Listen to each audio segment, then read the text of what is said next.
குருவடிகளே சரணம். Hello friends and viewers, எல்லாருக்கும் வணக்கம். 14 சித்தர்கள் பாடல் வரிசையில் சிவபாகியர் அவர்களுடைய பாடல்களும் அதற்கான விளக்கமும் பார்த்துட்டு இருக்கோம். இப்போ நம்ம பார்க்க போற பாடல் 356. சுடரதாகி எழும்பி எங்கும் தூபமான காலமே இடரதாகி புவியும் விண்ணும் ஏகமாய் அமைக்க முன் படரதாக நின்றவாதி பஞ்சபூதம் ஆகியே அடரதாக அண்டம் எங்கும் ஆண்மையாக நின்றதே.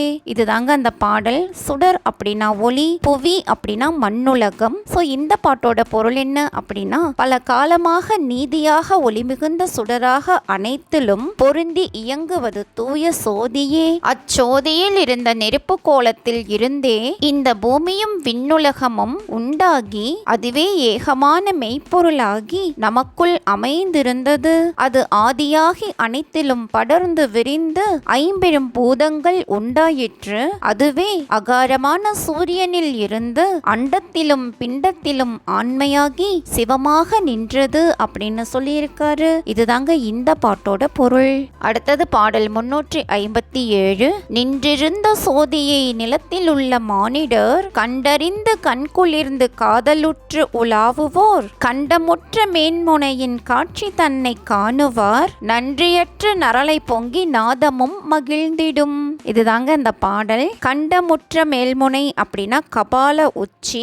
சோ இந்த பாட்டோட பொருள் என்ன அப்படின்னா, உடலில் இருக்கும் சோதியை மனிதர்கள் கண்டுணர்ந்து கண் குளிர விருப்பம் கொண்டு உலவினால் தலையின் மேல் அதாவது கபால உச்சியில் தனித்து விளங்கும் காட்சியை காண்பார்கள். கீழ் முனையிலும் உணர்வு பொங்கி நாதம் மேல் ஏறும் அப்படின்னு சொல்லியிருக்காரு. இதுதாங்க இந்த பாட்டோட பொருள். அடுத்தது பாடல் 358. வயங்குமோ நெச்செஞ்சுடர் வடிந்த சோதி நாதமும் கயங்கள் போல கதறியே கருவூரற்ற வெளியிலே பயங்கொடின்றி இன்றியே படர்ந்து நின்ற பான்மையை நயங்கள் கோவென்றே நடுங்கி நங்கையான தீபமே.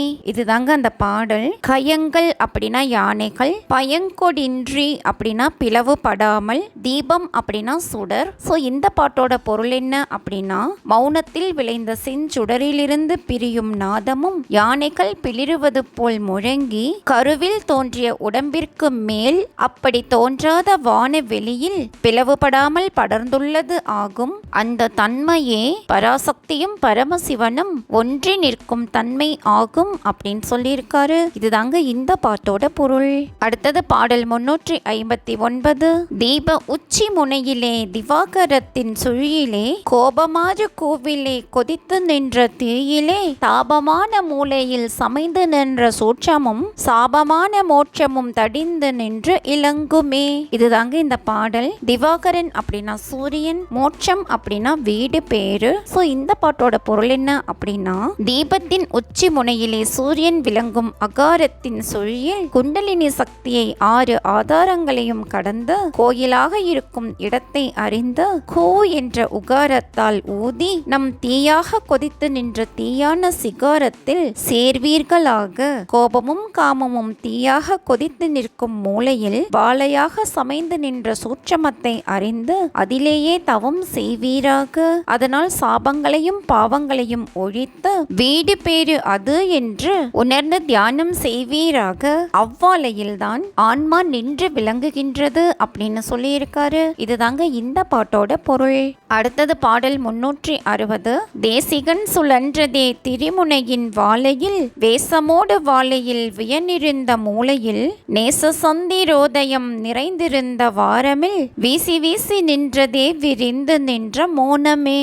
இதுதாங்க அந்த பாடல். தேசிகன் அப்படின்னா இறைவன், வாளை அப்படின்னா குண்டலினி சக்தி. சோ இந்த பாட்டோட பொருள் என்ன அப்படின்னா, உடலில் இருக்கும் இறைவன் 3 முடிச்சுக்கள் அவிழும் போது வெளிப்படும் வாளையில் அவனும் வெளிப்படுவான். அவன் வெளிப்படாமல் வாளையோடு மறைந்து மூலாதாரத்திலும் அன்பால் சந்திர மண்டலத்தில் முழுமையான ஒளி பரவும் போதும் மோனம் கீழ்மேலாக பறந்து நிற்கும் அப்படின்னு சொல்லியிருக்காரு. இதுதாங்க இந்த பாட்டோட பொருள். என்ன ஃப்ரெண்ட்ஸ், பாடல்களும் விளக்கமும் உங்களுக்கும் தெளிவா புரிஞ்சிருக்கும்னு நினைக்கிறேன். மீண்டும் 361வது பாடல்ல சந்திக்கலாம். தேங்க்யூ.